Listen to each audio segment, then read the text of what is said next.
Before you buy a resale HDB, you need to hear this because I've seen buyers, whether they are first-time homeowners, upgrading from a BTO, or even downsizing from private property, make critical mistakes. Mistakes that cost them over 100,000 without them even realizing it until it's too late. And here's the thing, buying a resale HDB isn't just about finding a place you like. It's one of the biggest financial decisions you'll make. In Singapore, for most of us, our home holds more than 50% of our net worth. That means if you don't plan this properly, you are not just losing money, you could be making a decision that sets you back financially for years. So, in this video, I'm going to walk you through everything you need to know about buying a resale HDB. Whether you're a first-time buyer, an upgrader moving from a BTO, or a downgrader selling private property to buy a resale flat, this guide is going to break down costs, grants, CPF refunds, how to choose the right flat, and how to actually make a smart decision that balances financial sense with your lifestyle needs. And by the end of this, you will know exactly what to do to avoid biggest financial traps that most buyers fall into. So let's get into it. Before we dive into the details, ask yourself, who are you in this process? Are you buying your very first resale? Maybe you are upgrading from a BTO and want something bigger? Or perhaps you are downgrading from a private property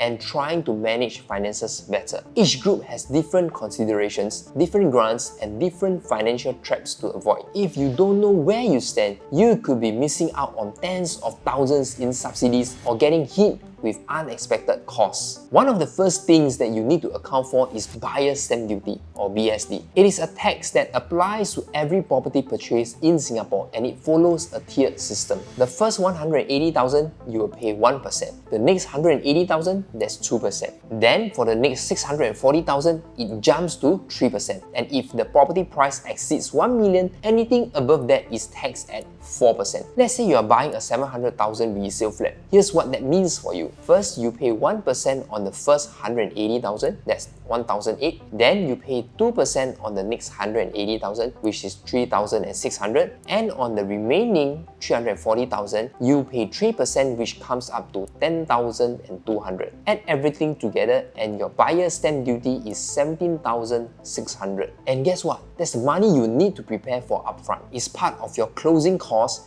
and is often overlooked by buyers who only focus on property price. Because let's be real, not all resale flats comes in move-in condition. If you're lucky, you might only need a fresh coat of paint, some minor fixes, maybe new light fixtures. That could set you back anywhere from 20,000 to 40,000. But if you want something mid-range, like built-ins, new flooring, updated kitchens, that could easily cost you 50,000 to 80,000. And if you are looking at a total revamp where you are gutting everything from the kitchen to the bathrooms and even redoing electrical works, you could be spending 100,000 or more. This is something you absolutely need to plan for before signing on that dotted line. Now, let's talk about CPF because a lot of buyers don't realize this. Every dollar you take from CPF to pay for your flat is not free money. It has to be refunded with interest when you sell. So when you finally decide to upgrade or move, you might expect to pocket a certain amount of cash only to find out that a huge chunk has to go back to your CPF account first. And that can completely change your financial planning. If you are a first-time buyer, you are in luck. You might be eligible for enhanced CPF housing grants which can go up to 120,000 depending on your income. Then there's a family grant up to 80,000 if both you and your spouse are Singapore citizens and you are buying a flat near your parents or children. You could also get the proximity housing grant up to 30,000. In total, that's up to 230,000 in grants. Sound amazing, right? But remember, these grants don't give you free cash in hand. Every dollar received must be refunded back to CPF when you sell with interest. So while it helps you with the upfront cost, it doesn't necessarily mean that you walk away with more cash when you sell your flat later. If you are an upgrader, someone selling a BTO or previous HDB to buy a resale flat, you won't qualify for the same grant as first-time buyers. The enhanced CPF housing grant, that's gone.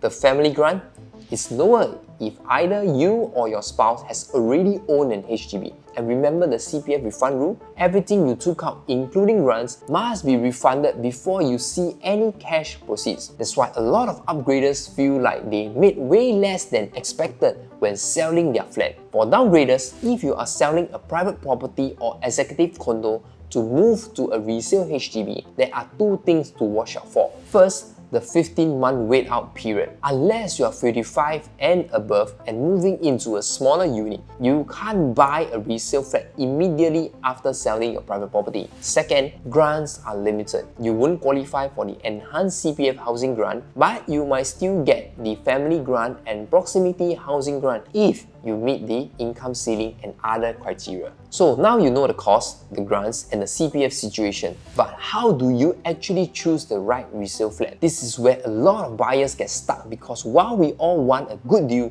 we also need a home that fits our lifestyle. Flats near MRT stations, top schools, or major commercial hubs tend to hold value better. Proximity to key amenities makes a big difference in long-term resale potential and convenience. Check the remaining lease. If a flat has less than 60 years left, that means future resale demand could drop. A shorter lease also impacts whether your children can inherit the flat or if you can sell it at a good price later on. Research upcoming developments in that area. URA Master Plan can tell you which areas are set up to see new MRT lines, business hubs, or rejuvenations projects. These developments can significantly boost demand and increase property value. Consider the unit's layout and condition. While location is key, a poorly designed or rundown unit may cost more to renovate than it's worth. Think about practical factors like airflow, natural lighting, and renovation potential. Think about your long-term lifestyle needs. Are you planning to expand your family? Will elderly parents be staying with you? Will you prefer to stay near your workplace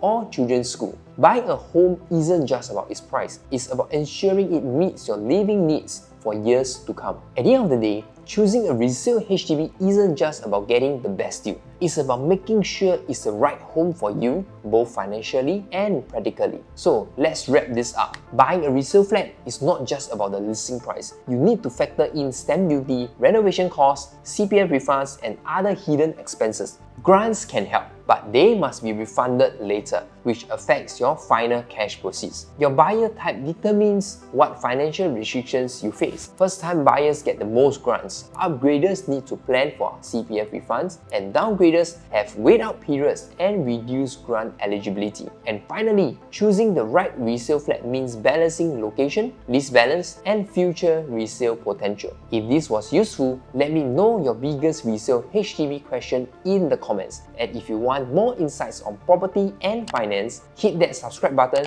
and I will see you in the next one.